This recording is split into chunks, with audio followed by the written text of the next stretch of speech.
Hello guys, तो कैसे हैं आप सब। उम्मीद करते हैं कि आप सब अच्छा होंगे।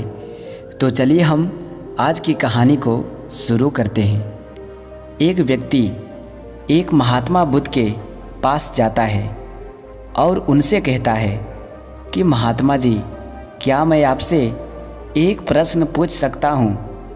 वो महात्मा उस व्यक्ति को प्रश्न पूछने की आज्ञा देते हैं। वो व्यक्ति पूछता है कि ऐसा मैं क्या करूं जिससे मैं हर समय वर्तमान में ही जी सकूं। वे महात्मा उस व्यक्ति का प्रश्न सुन चुप रहते हैं। वो व्यक्ति सोचता है कि लगता है महात्मा बुद्ध मेरे इस प्रश्न को ठीक से सुना नहीं होगा, और वो व्यक्ति दोबारा से अपने प्रश्न को दोहराता है। पर दूसरी बार भी वे महात्मा उस व्यक्ति के प्रश्न का उत्तर नहीं देते। वो व्यक्ति तीसरी बार महात्मा से पूछता है। महात्मा जी उस व्यक्ति की ओर देखते हैं और उससे एक प्रश्न करते हैं कि क्या तुम ज़मीन पर खड़े हो सकते हो। वो व्यक्ति महात्मा से कहता है कि मैं ज़मीन पर ही खड़ा हूँ, ना तो मैं ज़मीन के नीचे हूँ और ना ही मैं ज़मीन के ऊपर हवा में रह सकता हूँ। क्या आप मुझे देख नहीं पा रहे हैं। वे महात्मा उस व्यक्ति से कहते हैं कि मैं तो देख पा रहा हूँ, लेकिन तुम नहीं देख पा रहे हो। वो व्यक्ति कहता है कि महात्मा जी, मैं कुछ समझा नहीं।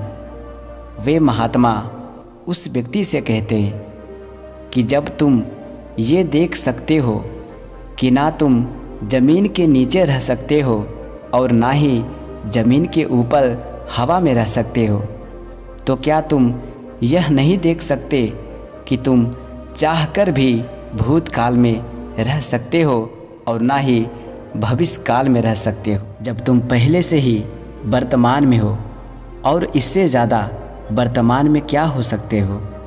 तुम्हें यह समझना चाहिए कि जीवन का अर्थ वर्तमान है, भूत और भविष्य नहीं।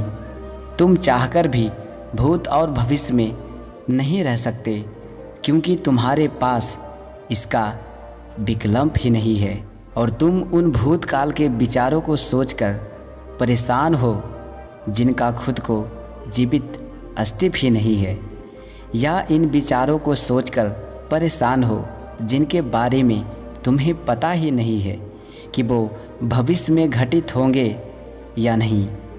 वो व्यक्ति उस महात्मा से पूछता है, इन विचारों से कैसे छुटकारा पाऊं। महात्मा कहते हैं कि फिर एक और गलत प्रश्न।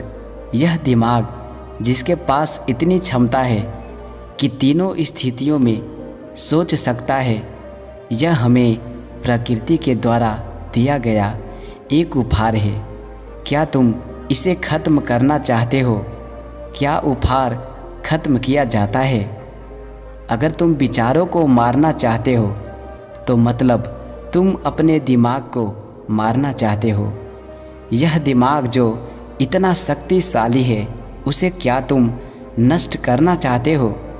वो व्यक्ति कहता है कि तो अब आप ही बताइए कि मैं क्या करूं। मैं बहुत परेशान हूं, मुझे कोई मार्ग नज़र नहीं आ रहा है। वे महात्मा उस व्यक्ति से कहते हैं कि अब तुमने सही प्रश्न पूछा है, अब कुछ हल निकाला जा सकता है। यदि तुम जीवन की सभी समस्याओं से छुटकारा पाना चाहते हो तो शारीरिक और मानसिक तप करना होगा। वो व्यक्ति उन महात्मा से कहता है कि शारीरिक और मानसिक तप क्या है। शारीरिक तप का अर्थ है उचित आहार, उचित नींद और उचित व्यायाम, और मानसिक तप का अर्थ है ध्यान और खुद के साथ समय बिताना और बाहर के कचरे को भीतर आने से रोकना। वह व्यक्ति उन संत से कहता है कि कचरे से आपका क्या मतलब है।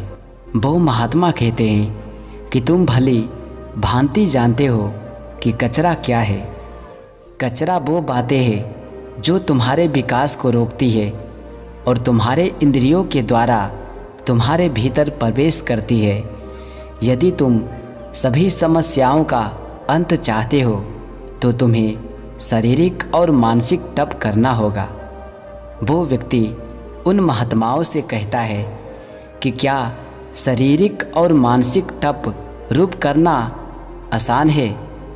वे संत उस व्यक्ति से कहते हैं कि आसान नहीं है पर मुश्किल भी नहीं है। दोस्तों, अगर मैं आपको यह कहानी पसंद आई होगी और आपके लिए उपयोगी साबित हुई होगी तो प्लीज़ अपने सच्चे दोस्त के साथ अवश्य शेयर करें।